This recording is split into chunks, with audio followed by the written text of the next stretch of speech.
प्रिय छात्रों, आपने हमारी पिछली वीडियो में टॉपिक पढ़ा प्रत्यय। कक्षा 10वीं का तीसरा व्याकरण का टॉपिक है समास। हम आपको ऑनलाइन कक्षाओं में आपकी 9वीं और 10वीं कक्षाओं के विषय अंतर्गत आने वाले प्रकरण या टॉपिकों के बारे में ऑनलाइन बता रहे हैं। इसलिए आज का टॉपिक है समास। अगर कहीं किसी प्रकार की कोई दिक्कत आपको ऑनलाइन कक्षाओं में समझने में आती है तो आप अपनी कमेंट में अपनी शिकायतें डाल सकते हैं। उनका निस्तारण अगले 2 दिन में कर दिया जाएगा। समास क्या है? समास शब्द का शाब्दिक अर्थ है संक्षेपण, संक्षिप्तीकरण और संक्षिप्त। तो समास का हम अलग अलग करें।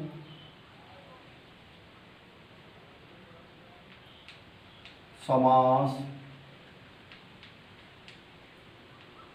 शब्द का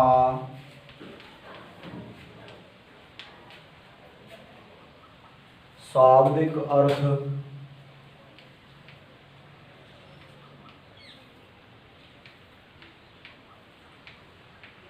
संक्षेप होता है। 2 नाम और बताए मैंने, संक्षिप्तीकरण। अब समास को हम सामान्य तौर पे इसकी परिभाषा समझें तो इसकी परिभाषा है जब 2 या 2 से अधिक शब्द एक साथ जुड़कर एक नया शब्द बनाएं और मध्य में छिपे हुए परसर्गों का लोप कर स्पष्ट करें, समास कहलाता है। लिखित में समझें। जब 2 या 2 से अधिक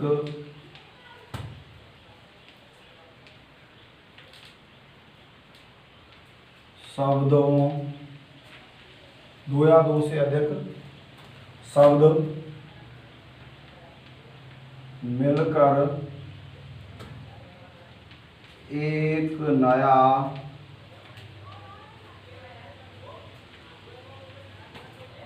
पद बनाएं, उसे समास कहते हैं।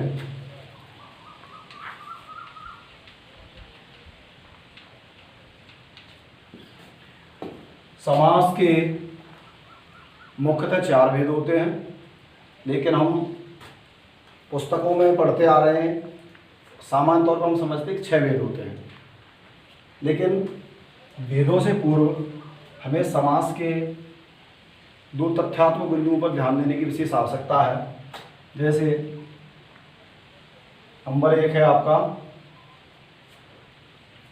समस्त पद,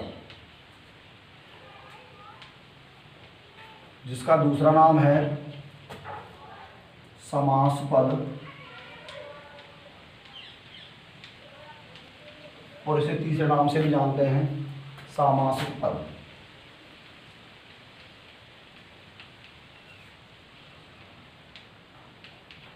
यानी कि 2 या 2 से अधिक शब्दों से मिलकर एक नया पद बनाएं, उसे समास कहते हैं। उसे ही हम समस्त पद भी, समास पद भी और सामासिक पद भी कहते हैं। दूसरा बिंदु है विग्रह पद।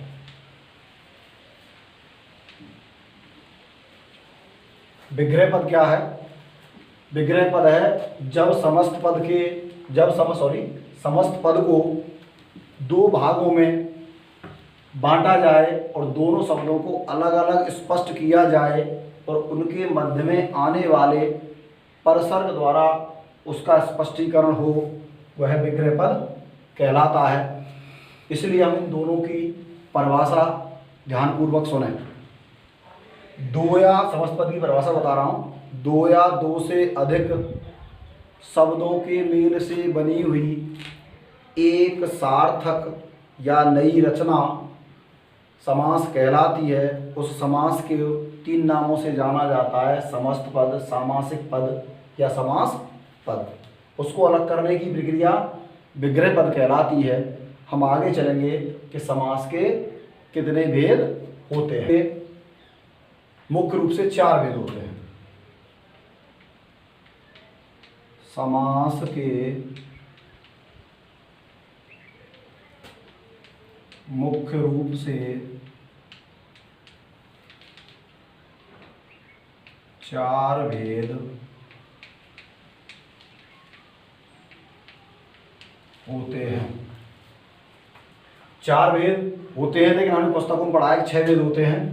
उन 4 भेदों को मैं स्पष्ट कर रहा हूं और 6 भेद कैसे होते हैं उसे समझने का प्रयास करेंगे। नंबर 1, अव्ययी भाव समास।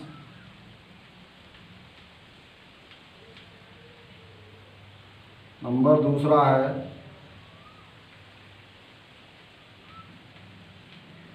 तत्पुरुष समास। 3 है द्वंद्व समास। और 4 है बहुव्रीहि समास।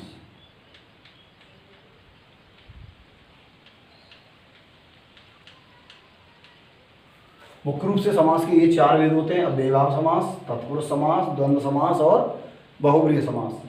अब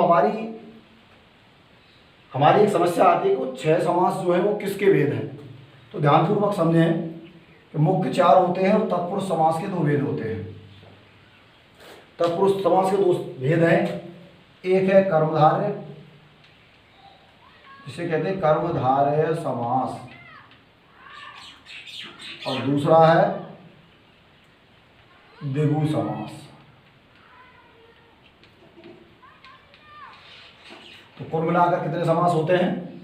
6, जिसमें तत्पुरुष समास के 2 भेद, मुख्य 4। अब इन 6 भेदों को हम क्रमवार समझने का प्रयास करेंगे। लेकिन अगर हम इस बात पे ध्यान दें कि हमारे पाठ्यक्रम में कौन कौन से समास हैं, तो उनमें आपका 10वीं कक्षा में अव्ययी भाव समास और तत्पुरुष समास नहीं है। उसमें आपके कर्मधारय, द्विगु, द्वंद्व और बहुव्रीहि समास हैं। लेकिन हम एक एक एग्जाम्पल या 2-2 एग्जाम्पल सभी समासों के देंगे। इसलिए आप अब क्रमवार इनकी परिभाषा और इनके उदाहरण समझें। तो हमने आपको बताया समास के 6 भेदों का विवरण हम क्रमवार देंगे। तो समास के भेदों का विवरण निम्नानुसार है। पहला समास है आपका अव्ययी भाव समास।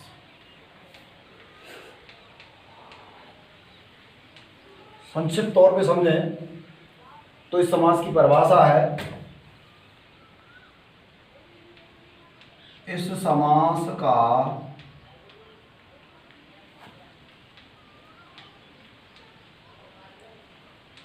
पूर्व पद का मतलब होता है पहला पद। 2 पद होते हैं समास में, पूर्व पद और उत्तर पद।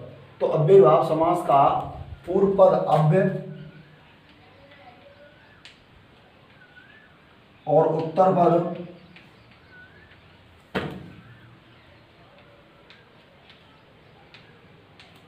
संज्ञावाची होता है।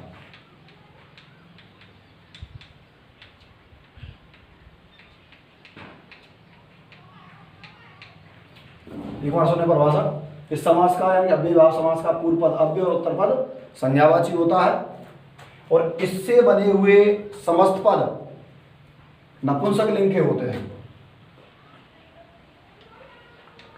इससे बने समस्त पद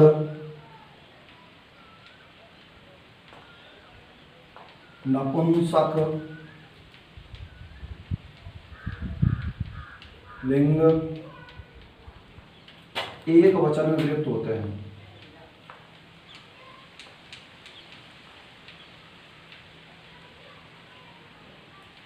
एक वचन में प्रयुक्त होते हैं और इससे बनने वाला समस्त पद अव्यय ही माना जाता है। इसके दो उदाहरण समझें।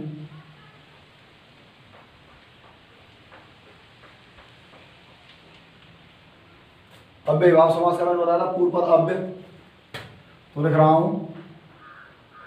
हम अच्छी तरह से जानते हैं, प्रतिदिन यथाशक्ति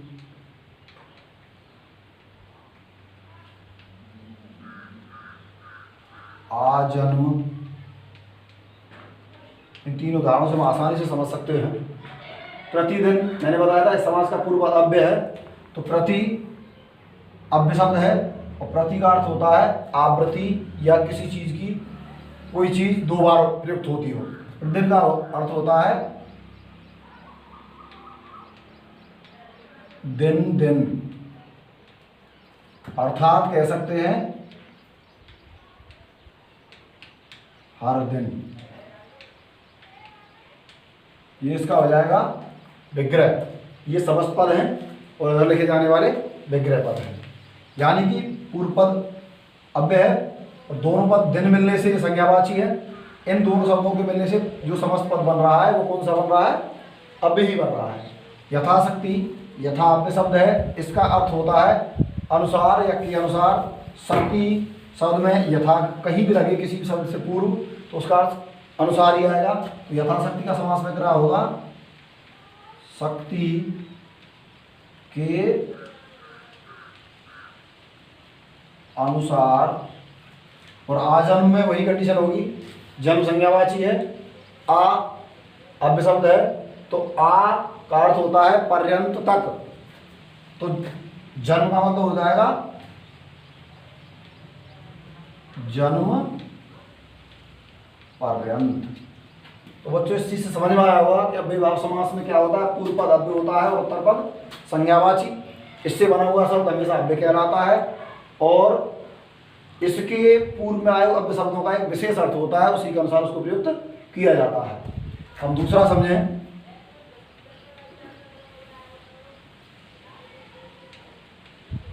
तत्पुरुष समास।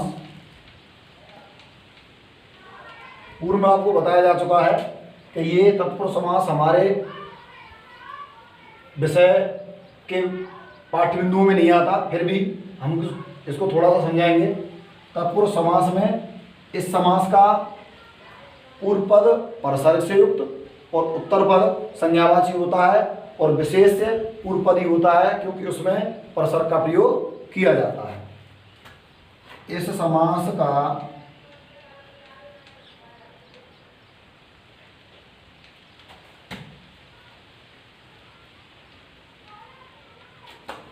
पूर्व पद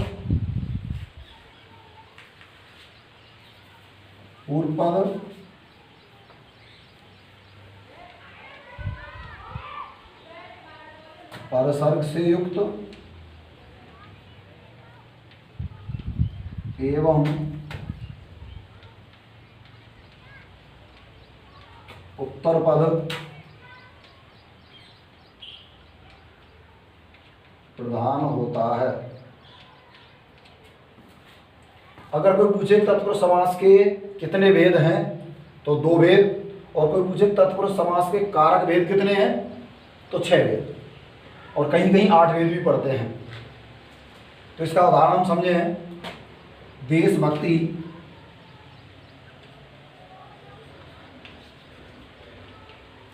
नंबर 1 देशभक्ति, ये समस्त पद है, आपको बताया था।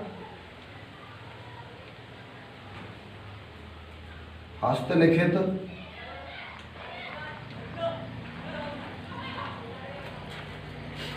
और जलमग्न,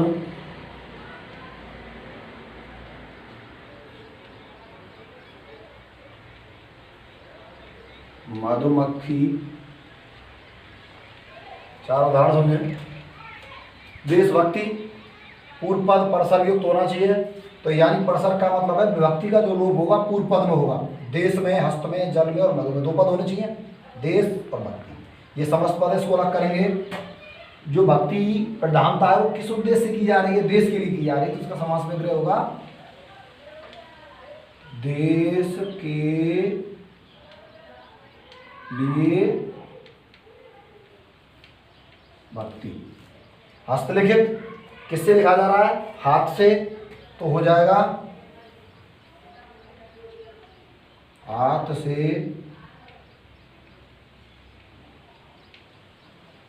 लिखित या हाथ से लिखा हुआ।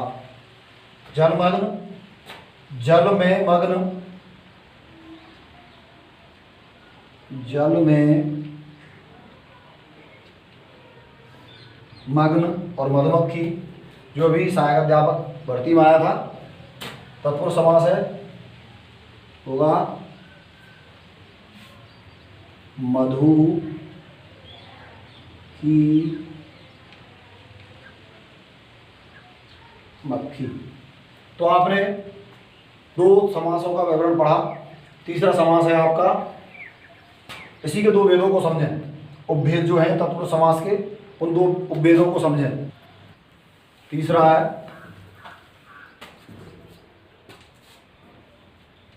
कर्मधारय समास। मैं पूर्व में बता चुका हूं कि दो पद प्रधान होते हैं दोनों। इसकी कंडीशन है दोनों पदों में कौन सा पद प्रधान होगा? कर्मधारय समास में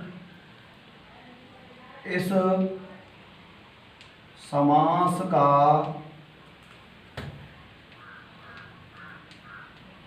पूर्व पद, बताए थे कि समस्त पद में कितने पद होते हैं? दो। एक पूर्व पद होता है, एक उत्तर पद होता है। दोनों पदों के मध्यस्थता में अगर परसर का प्रयोग किया जाए तो तत्पुरुष, और उनकी प्रधानता के अनुसार हम विवरण पूरा कर सकते हैं। समास का पूर्व पद विशेषण,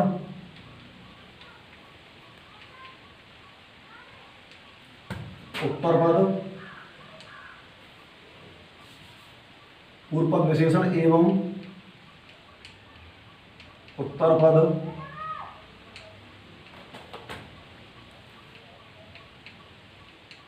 विशेष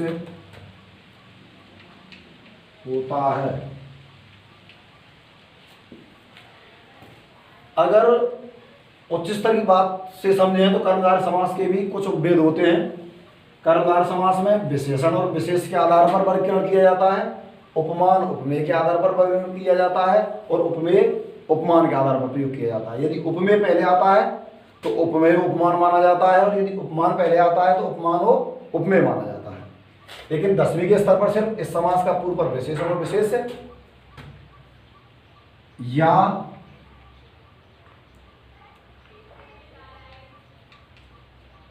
उपमान और उपमेय की स्थिति में स्पष्ट किया जाता है, या उपमान और उपमेय होता है। उदाहरण के तौर पे समझें,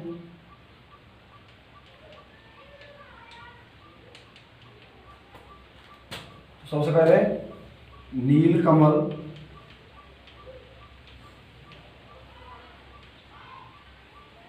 दही बड़ा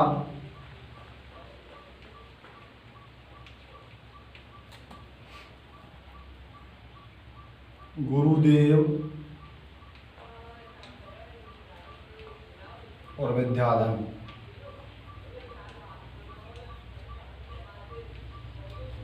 चार उदाहरण बता रहा हूं। यदि किसी बच्चे को समस्या आती है, कोई नया एग्जाम्पल आता है, उसकी समझ में नहीं आता, तो कमेंट के तौर पर उसे पूछ सकता है।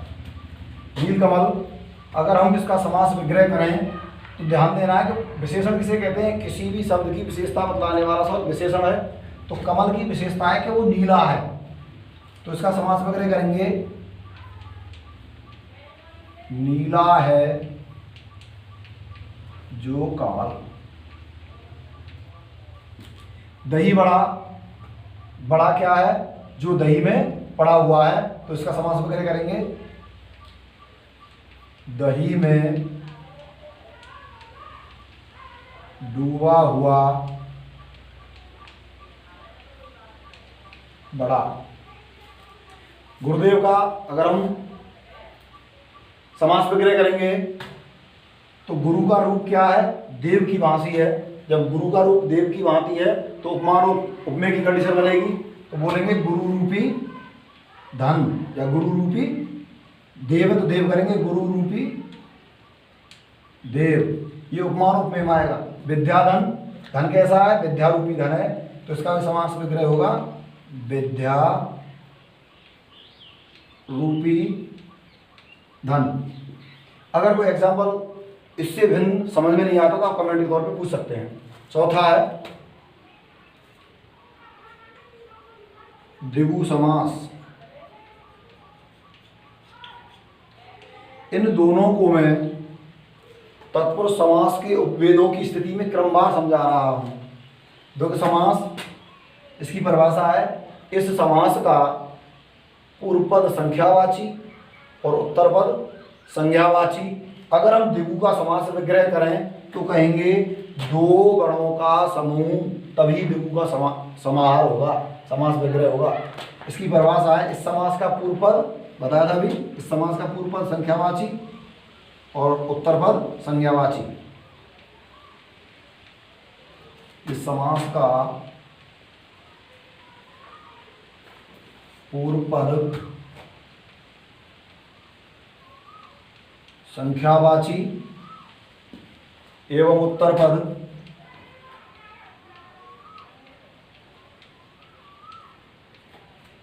संज्ञावाची होता है। संज्ञावाची से मतलब होता है संज्ञा शब्द होगा, वो संज्ञा का बोध करा रहा होगा। संज्ञावाची होता है और विग्रह करते समय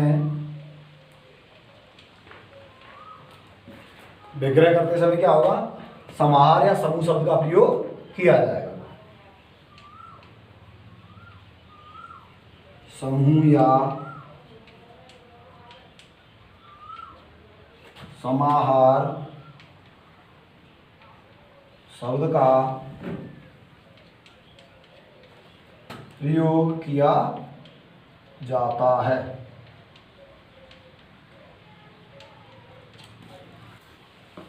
उदाहरण समझेंगे द्विगु समास के उदाहरण को मैंने बताया आपको कि जब विग्रह करते समय समूह या समाहार शब्द का प्रयोग किया जाएगा तो इनके उदाहरणों को समझने के लिए कि वो संख्यावाची होना चाहिए पहले।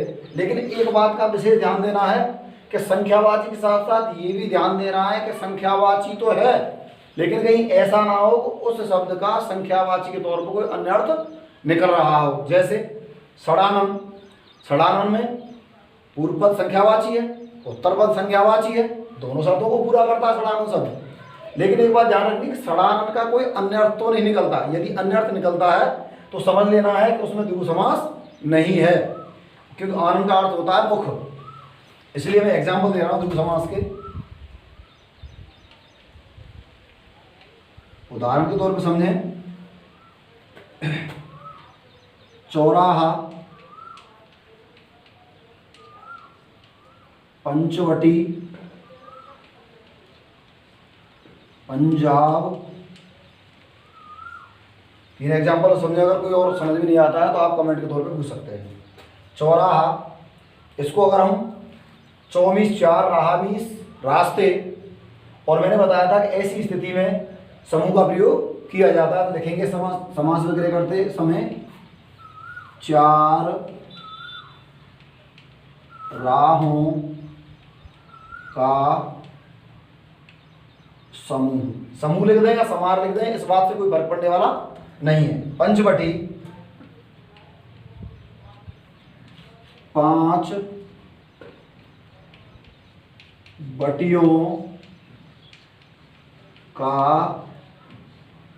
समूह। अष्टकोण है, अष्टाध्यायी है, अष्टछाप है, ये सब इसी के एग्जाम्पल है।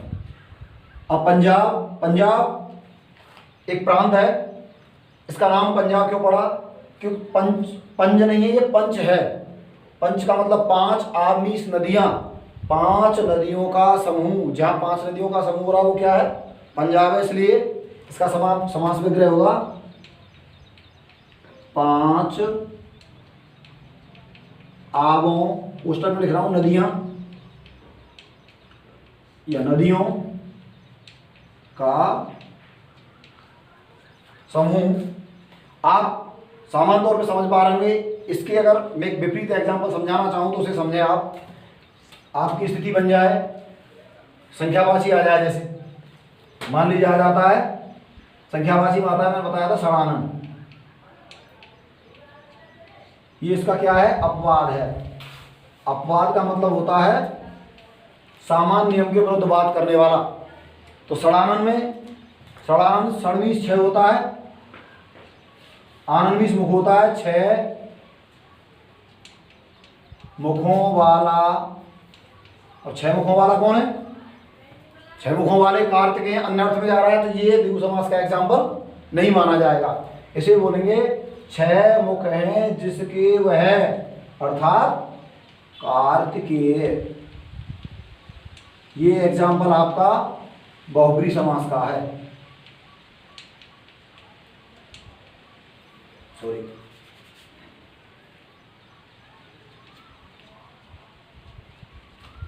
पांचवा बिंदु है आपका द्वंद्व समास।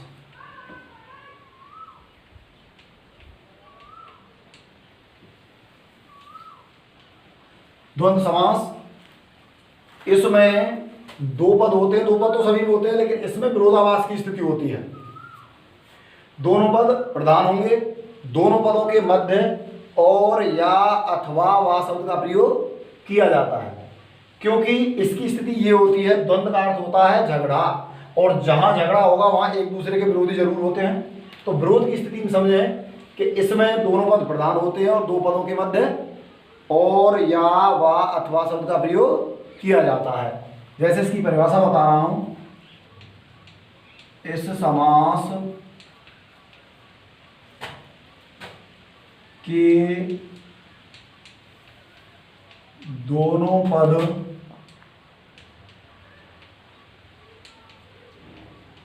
प्रधान होते हैं, दोनों पद प्रधान होते हैं और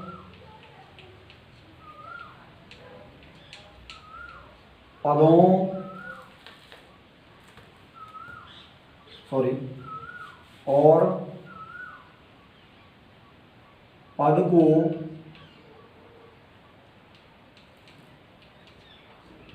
अलग अलग या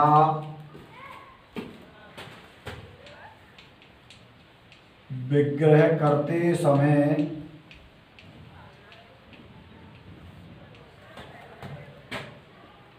दोनों के मध्य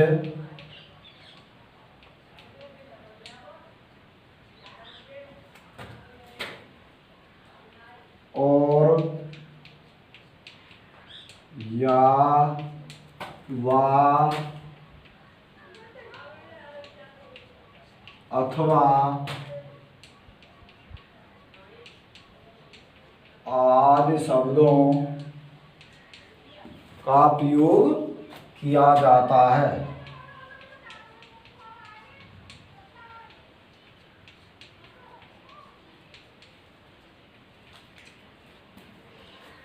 ध्यानपूर्वक, द्वंद्व का मतलब झगड़ा, जहां दोनों की विपरीत स्थितियां हो। सामान्य तौर पे हमने बहुत से एग्जाम्पल पढ़े हैं, लेकिन उदाहरण के तौर पे कुछ समझें।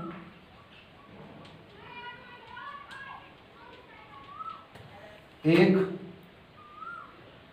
चाय पानी,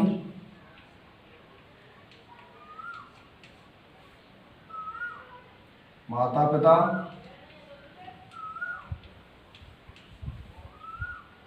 आसपास,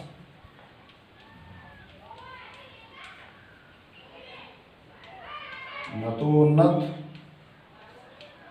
4 एग्जाम्पल, अगर इससे भिन्न कोई आता है तो आप पूछ सकते हैं।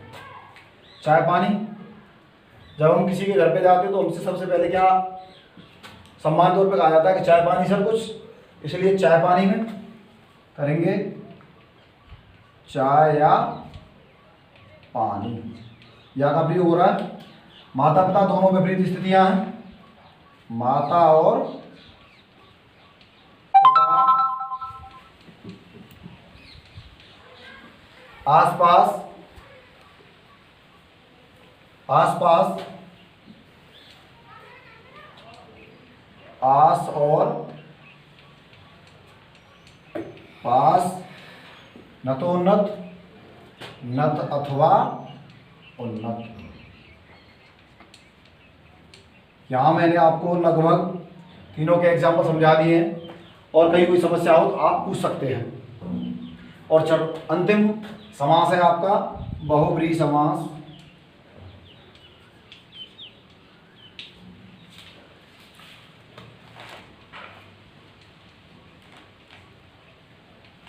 बहुब्रीहि समास,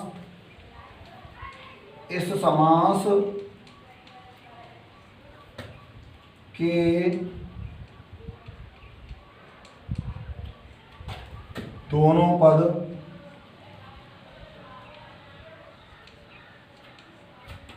प्रधान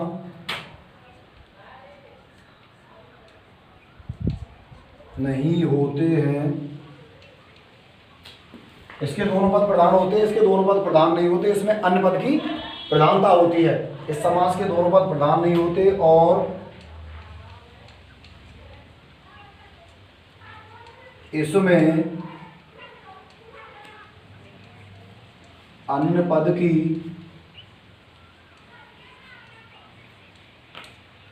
प्रधानता रहती है। उदाहरण के तौर पे समझें,